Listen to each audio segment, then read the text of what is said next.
राग देव गंधारी महला चौथा।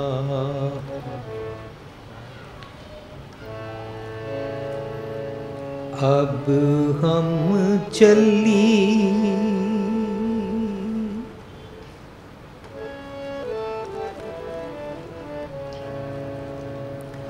अब हम चली ठाकुर पैहार। अब हम चली ठाकुर पैहार। अब हम चली ठाकुर पैहार। अब हम चली ठाकुर पैहार।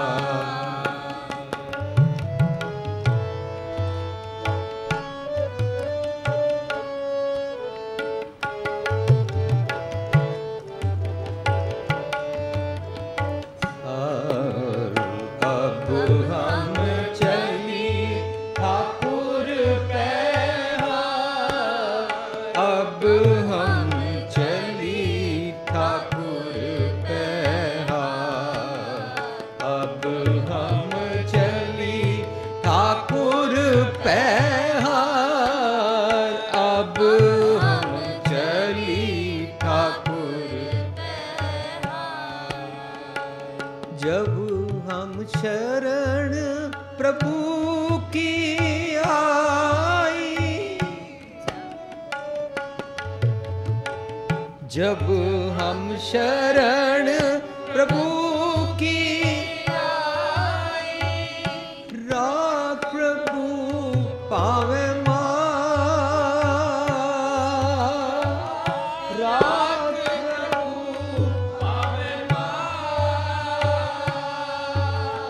राग प्रभु पावे मार। राग प्रभु पावे मार। राग प्रभु पावे मार। राग प्रभु पावे मार।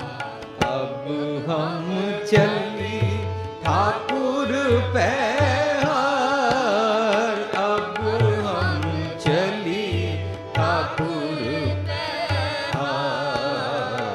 अब हम चली ठाकुर पैहार। अब हम चली ठाकुर पैहार।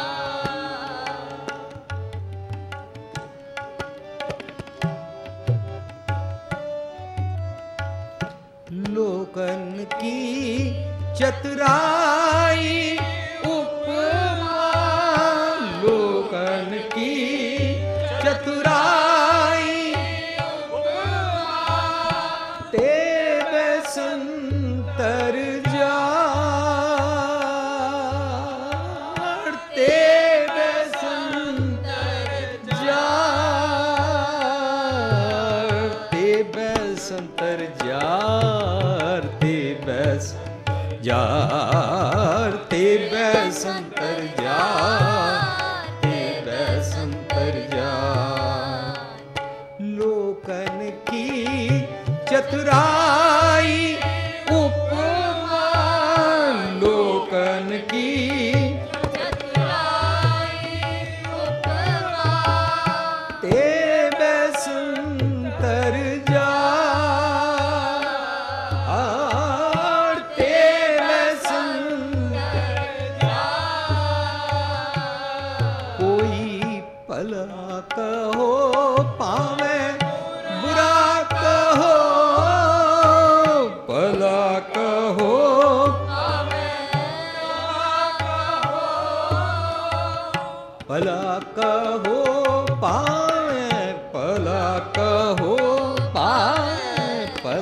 कहो पावे बुरा कहो, कोई भला कहो पावे बुरा कहो,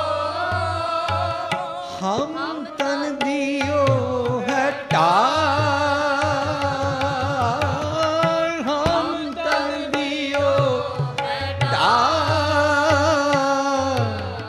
हम तन दियो है टार, हम तन दियो टार, हम तन दियो टार, हम तन दियो टार। अब हम चली ठाकुर पैहार, अब हम चली ठाकुर पैहार, अब हम चली ठाकुर पैहार, अब हम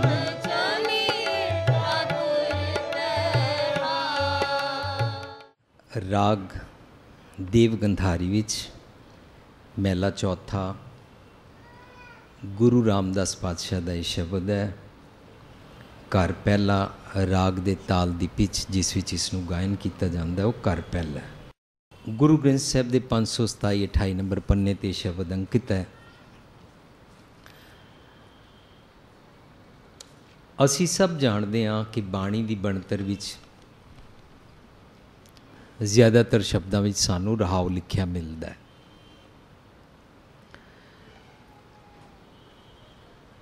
ये बाणी की बनतर का जोड़ा ढंग है ये रहाव एक बड़ा कीमती एक टूल है। गुरु पातशाह का बाणी लिखण का एक ढंग है ताकि एक आम मनुख भी जदों इसनूं पढ़े तो उसनूं समझ पै सके कि अज का टॉपिक अज के शब्द का सेंट्रल आइडिया की है। ते रहाव नूं जे लफ्जी अर्थां च देखिए तो रहाव का मतलब है पॉज, विश्राम, ठहरो, जरा आराम नाल विचारो। क्योंकि रहाव की जेकर विचार ढंग नाल कर ली जाए तो बाकी सारा शब्द सानू सौखियां समझ आ जाता है। रहाव के इर्द गिर्द सारी विचार होंदी है। कई दफ़ा असी कोई विचार सांझ करन वेले जां अपने रोज़मर्रा के जीवन में गल्लां बातां करन वेले असी कित्थों अचानक पंक्ति कोट करते हाँ, वो गल वखरी है कि उस वेले असी अपनी गल नूं पूरना चाहते हाँ। पर जदों अपनी जगह गुरु पातशाह की गोद विच बैठे हाँ और असी चाहते हाँ कि भी इस टॉपिक नूं मैं पूरा समझा तो सतगुर के मार्ग ते टुरन वास्ते बाणी नूं ढंग नाल समझण वास्ते अपने जीवन नूं उच्चियां करन वास्ते साडा फर्ज बनता है कि असी रहाव नूं ध्यान नाल पढ़ीए, विचारीए, समझीए। तां उस तो बाद जे असी उस शब्द दे नाल रलवी पंक्तियां नूं देखांगे तां वो ठीक जगह फिट बैठदियां ने, क्योंकि गुरु पातशाह ने बाणी विच अंकित कर दित्तियां ने। वरना कई बारी रेफरेंस टू कॉन्टेक्स्ट ना होवे और किसी जगह की पंक्ति किसी जगह ला ली जाए तो गड़बड़ हो जाती है। जेकर समझ ना होवे और असी एवें ही किसी विचारे नूं जिसनूं नहीं समझ या गलती दे नाल या किसी बीमारी करके कुछ हो गया तो पिछे किसी सज्जण ने किसी का पेट वध्या देख के क्या देखिया बाणी विच आया तृप्ति न फिट वेहा जीव्या जित खाए वधाया पेट। इस तरह असी किसी नूं कह नहीं सकते। फिर पता लगेगा वो किस रेफरेंस विच है। वो एवें किसी दी ऑफ फिगर देख के किसी का पेट वध्या देख के इस तरह कोट करन वास्ते नहीं है। खैर मेरा ये कहने तो भाव सी कि सानू बाणी दी विचार सबजैक्ट टू रहाव करनी चाहिए है और वो भी इस करके कि ताकि मेरा अपना जीवन उच्चा हो सके। अज दे शब्द दा रहाव, अब हम चली ठाकुर पैहार, जब हम शरण प्रभु की आई, राख प्रभु भावें मार रहाओ। ये शब्द दा रहाओ है।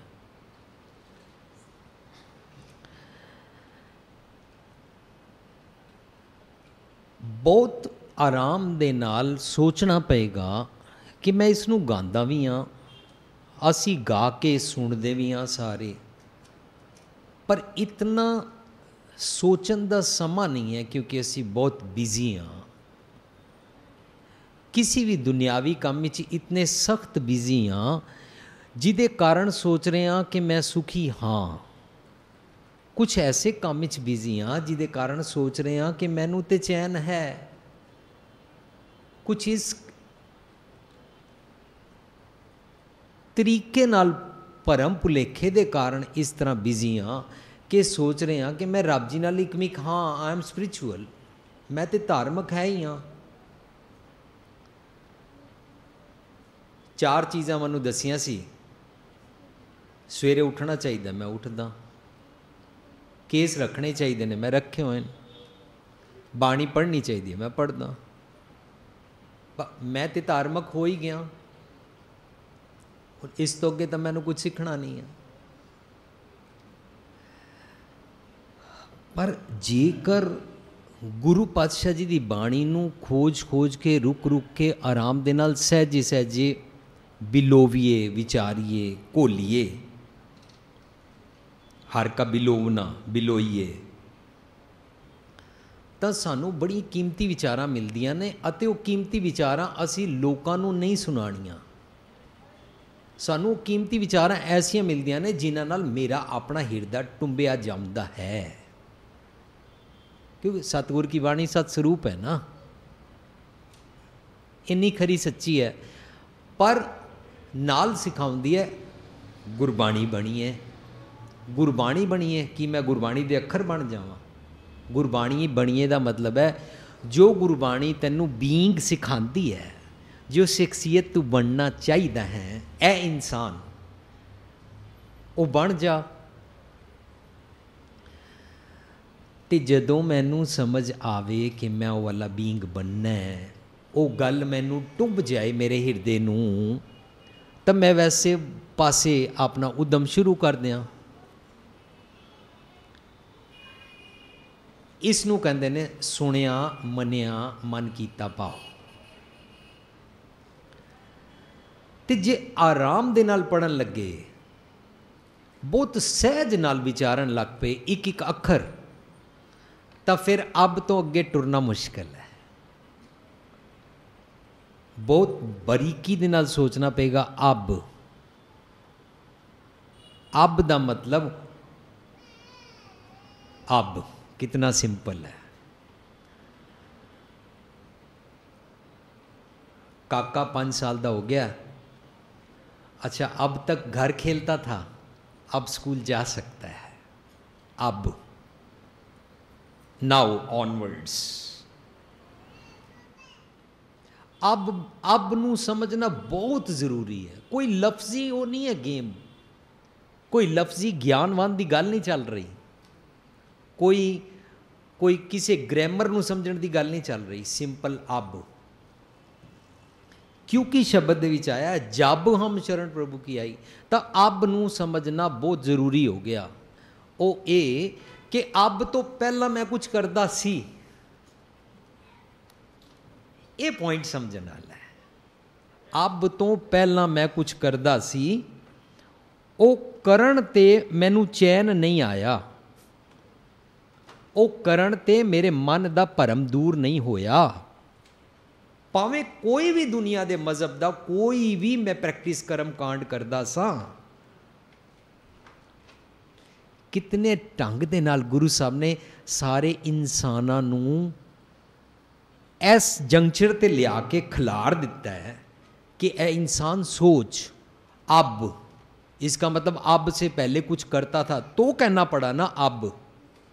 मैं कुछ ऐसा करदा सां ਜਿਹਦੇ ਨਾਲ ਚੈਨ ਨਹੀਂ ਸੀ, ਜਿਹਦੇ ਨਾਲ ਰੱਬ ਜੀ ਨਾਲ ਵਨਨੈਸ ਇਕਮਿਕਤਾ ਮਹਿਸੂਸ ਨਹੀਂ ਸੀ ਹੁੰਦੀ, ਜਿਹਦੇ ਨਾਲ ਮਨ ਦੀ ਸ਼ਾਂਤੀ ਭੰਗ ਹੋ ਗਈ ਸੀ, ਜਿਹਦੇ ਨਾਲ ਥਿਰ ਘਰ ਬੈਸੋ ਹਰਜਨ ਪਿਆਰੇ ਵਾਲੀ ਅਵਸਥਾ ਮੈਨੂੰ ਆ ਨਹੀਂ ਸੀ ਰਹੀ, ਤੇ ਮੇਰਾ ਮਨ ਡੱਕੇ ਡੋਲੇ ਖਾ ਰਿਹਾ ਸੀ। ਕਬੂ ਜੀੜਾ ਊਪ ਚੜ੍ਹਤਾ ਕਬੂ ਜਾਏ ਪਿਆਲੇ, ਲੋਭੀ ਜੀੜਾ ਥਿਰ ਨਾ ਰਹਤਾ ਚਾਰੇ ਕੁੰਡਾ ਭਾਲੇ। ਮੈਂ ਚਾਰੇ ਕੁੰਡਾ ਭਾਲ ਰਿਹਾ ਸੀ।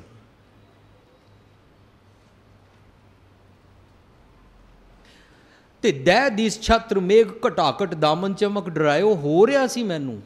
ਦਹਿ ਦਿਸ਼ ਵੀ ਕੀ ਹੈ? 10 ਦਿਸ਼ਾ ਨੂੰ ਨਹੀਂ ਕਹਿੰਦੇ ਨੇ। ਦਹਿ ਦਿਸ਼ ਦਾ ਮਤਲਬ ਹੈ ਮੇਰੇ ਹੈ ਇੰਦਰੇ ਗਿਆਨ ਇੰਦਰੇ, ਮੇਰੇ ਇਹ ਜਿਹੜੇ 10 ਦੁਆਰ ਨੇ ਨਾ, ਇਹ ਦਹਿ ਦਿਸ਼ 10 ਦਿਸ਼ਾਵਾਂ, ਇਹਨਾਂ ਸਭ ਤੋਂ ਚਾਰੋਂ ਪਾਸੇ ਮੈਨੂੰ ਕੀ ਹੋ ਰਿਹਾ ਸੀ? ਦਾਮਨ ਚਮਕ ਡਰਾਇਓ, ਮੈਨੂੰ ਮਾਇਆ ਡਰਾ ਰਹੀ ਹੈ। ਵਿਕਾਰਾਂ ਦੇ ਕਾਰਨ ਮੇਰਾ ਮਨ ਖਚਿਤ ਹੈ, ਅਗਿਆਨਤਾ ਵਸ, ਤੇ ਮੈਨੂੰ ਚੀਜ਼ ਭਰਮਾਉਂਦੀ ਹੈ। ਦਾਮਨ ਚਮਕ ਡਰਾਇਓ, ਮੇਰੇ ਕੋਲ ਨੇੜੇ ਆ ਕੇ ਮੈਨੂੰ ਡਰਾਉਂਦੀ ਹੈ। ਸੇਜ ਇਕੇਲੀ, ਮੈਂ ਆਪਣੀ ਸੇਜਾ ਤੇ ਇਕੱਲੀ ਹਾਂ। ਨੀਂਦ ਨੋ ਨੈਨੋ, ਨੀਂਦਰ ਨਹੀਂ ਆਉਂਦੀ ਮੈਨੂੰ, ਕਾਰਨ ਪਿਰ ਪਰਦੇਸ ਸਿਧਾਇਓ। ਇਹਦਾ ਮਤਲਬ ਇਹ ਅੱਬ ਦੀ ਅਵਸਥਾ ਤਾਂ ਆਈ ਕਿ ਮੇਰੇ ਅੰਦਰ ਰੱਬ ਜੀ ਰਹਿੰਦੇ ਨੇ, ਪਰ ਮੈਂ ਪਤਾ ਨਹੀਂ ਕੀ ਕਰਦੀ ਰਹੀ ਹੁਣ ਤੱਕ ਕਿ ਮੇਰੇ ਹਿਰਦੇ 'ਚੋਂ ਐਬਸੈਂਟ ਹੋ ਗਏ। ਮੈਂ ਐਜ਼ ਇਫ ਕਿ ਰੱਬ ਜੀ ਨੂੰ, ਮੇਰੇ ਲਫ਼ਜ਼ ਖਿਮਾ ਕਰਨਾ, ਐਜ਼ ਇਫ ਕਿ ਮੈਂ ਰੱਬ ਜੀ ਦੀ ਬਾਂਹ ਪਕੜ ਕੇ ਰੱਬ ਜੀ ਨੂੰ ਆਪਣੇ ਹਿਰਦੇ 'ਚੋਂ ਬਾਹਰ ਕੱਢ ਦਿੱਤਾ। ਤੁਮਾਰੀ ਤਾਂ ਜ਼ਰੂਰਤ ਹੈ ਹੀ ਨਹੀਂ, ਗੈਟ ਲੌਸਟ। ਇੰਝ ਲੱਗਦਾ ਮੈਂ ਕਰ ਬੈਠੀ ਸਾਂ ਕੁਛ, ਫਿਰ ਪਰਦੇਸ ਸਿੱਧਾ ਆਇਓ। ਮੈਂ ਆਪਣੇ ਹਿਰਦੇ ਵਿੱਚ ਰੱਬ ਜੀ ਨੂੰ ਪ੍ਰੈਜ਼ੈਂਟ ਰਹਿਣ ਦੇਣਾ ਚਾਹੁੰਦੀ ਹੀ ਨਹੀਂ ਸੀ। ਰੱਬ ਜੀ ਰਹਿੰਦੇ ਨੇ, ਰੱਬ ਜੀ ਛੱਡ ਕੇ ਨਹੀਂ ਜਾਂਦੇ ਨੇ, ਪਰ ਮੈਂ ਇਸ ਤਰੀਕੇ ਨਾਲ ਕਰ ਲਿਆ। ਤੁਹਾਡੀ ਗੱਲ ਨਾ ਸੁਣਨੀ ਹੈ ਅੰਦਰੋਂ, ਨਾ ਤੁਹਾਡੀ ਗੱਲ ਮੈਨੂੰ ਸੁਣਾਈ ਦੇਵੇ। ਇਸ ਕਰਕੇ ਅੱਜ ਤੱਕ ਮੈਂ ਜੋ ਕੁਛ ਵੀ ਕਰਦੀ ਰਹੀ, ਕਰਦਾ ਰਿਹਾ, ਉਹਦੇ ਨਾਲ ਕੁਛ ਪ੍ਰਾਪਤ ਨਹੀਂ ਸੀ। ਹਾਂ, ਲੋਕੀ ਉਸਤਤ ਕਰਦੇ ਸਨ, ਇਹ ਬੜਾ ਧਾਰਮਿਕ ਹੈ।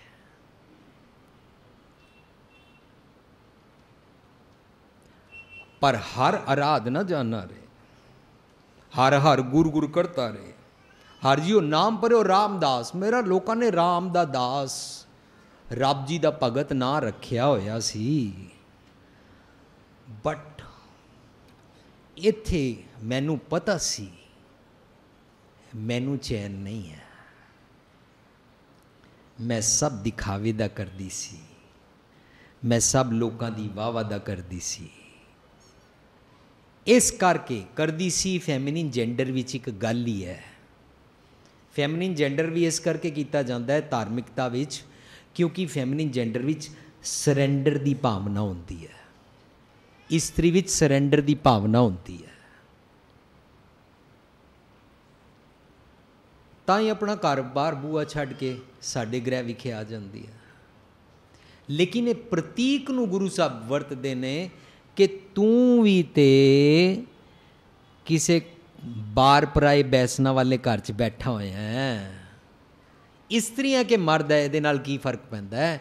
ਤੈਨੂੰ ਵੀ ਤੇ ਆਪਣੇ ਸ਼ੌ, ਪਿਤਾ, ਪਤੀ, ਪਰਮਾਤਮਾ, ਗੁਰੂ ਜੀ ਦੇ ਦਰ 'ਤੇ ਵਿਆਹ ਕਰਾ ਕੇ ਆਣਾ ਹੈ ਨਾ।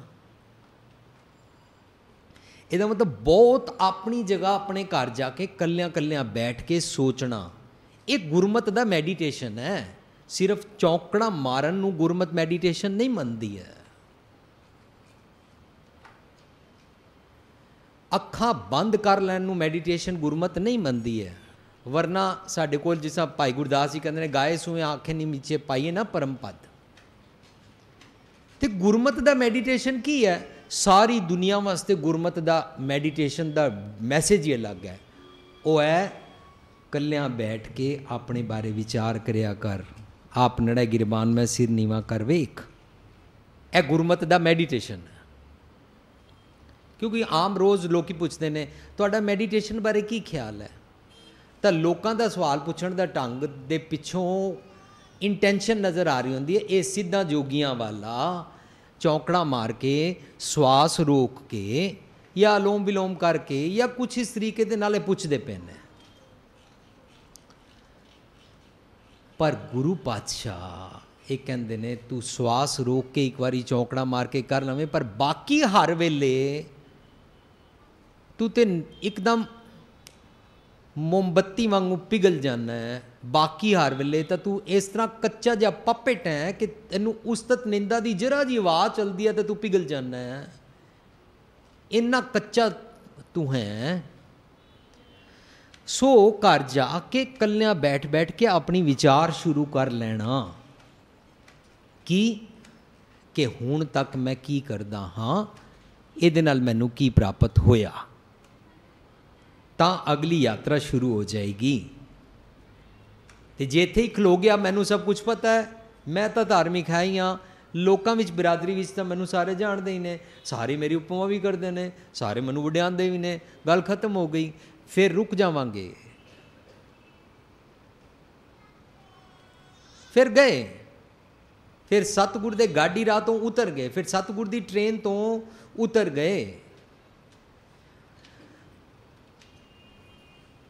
ਗੁਰ ਕੀ ਬੇੜੀ ਤੋਂ ਉਤਰ ਗਏ। ਸੋ ਇਹ ਅੱਬ ਨੂੰ ਬਹੁਤ ਗਹਿਰਾਈ ਵਿੱਚ ਸੋਚਣਾ, ਬਰੀਕੀ ਨਾਲ ਸੋਚਣਾ ਕਿ ਅੱਬ ਕਿਉਂ ਕਹਿਣਾ ਪਿਆ। ਇਸ ਕਰਕੇ ਕਹਿਣਾ ਪਿਆ ਕਿ ਹੁਣ ਤੱਕ ਮੈਂ ਜੋ ਕੁਝ ਕੀਤਾ ਉਹਦੇ ਨਾਲ ਮੈਨੂੰ ਰੱਬ ਜੀ ਦੀ ਇਕਮਿਕਤਾ ਮਹਿਸੂਸ ਨਹੀਂ ਹੋਈ ਸੀ। ਮੇਰੀਆਂ ਅੱਖਾਂ ਲੋਕਾਂ ਵਿੱਚ ਵਿਤਕਰਾ ਦੇਖਦੀਆਂ ਨੇ, ਮੈਂ ਲੋਕਾਂ ਨੂੰ ਦੇਖ ਕੇ ਸਤਿ ਸ੍ਰੀ ਅਕਾਲ ਬੁਲਾਉਂਦਾ, ਮੈਂ ਆਪਣੇ ਮਜ਼ਹਬ ਵਾਲਾ ਦੇਖ ਕੇ ਉਸ ਨੂੰ ਬੁਲਾਉਂਦਾ। ਗੈਰ ਮਜ਼ਹਬ ਵਾਲੇ ਨੂੰ ਦੇਖਣ ਨਾਲ ਮੈਨੂੰ ਤਿਉੜੀ ਚੜ੍ਹ ਜਾਂਦੀ ਹੈ, ਗੈਰ ਮਜ਼ਹਬ ਵਾਲੇ ਨੂੰ ਦੇਖਣ ਨਾਲ ਮੇਰੇ ਮਨ ਅੰਦਰ ਵਿਤਕਰਾ ਆ ਜਾਂਦਾ ਹੈ। ਤੇ ਫਿਰ ਸੋਚਣਾ ਪਏਗਾ ਅੱਬ ਦਾ ਮੈਨਾ ਹੋ ਗਿਆ ਕਿ ਹੁਣ ਤੱਕ ਜੋ ਕੀਤਾ ਸੀ ਉਸ ਤੋਂ ਤੋਬਾ। ਜੇ ਇਹ ਤੋਬਾ ਸਮਝ ਆ ਜਾਏ ਨਾ ਅੱਬ ਦੇ ਬਾਰੇ ਕਿ ਹੁਣ ਤੱਕ ਜੋ ਕੀਤਾ ਸੀ ਅਨਫਰੂਟਫੁਲ ਐਕਸਰਸਾਈਜ਼ ਕੀਤੀ ਸੀ, ਕਿਸੇ ਨੂੰ ਕਹਿਣਾ ਨਹੀਂ ਹੈ, ਬਸ ਆਪਣੇ ਬਾਰੇ ਸੋਚਣਾ ਹੈ,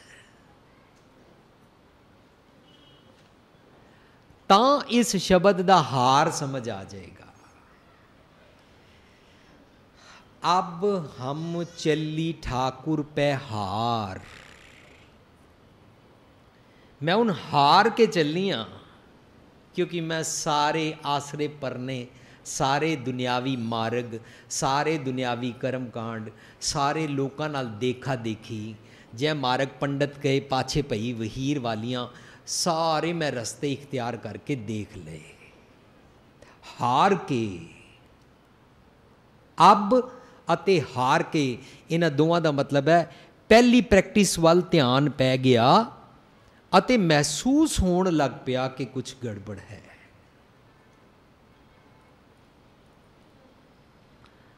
अब हम चली ठाकुर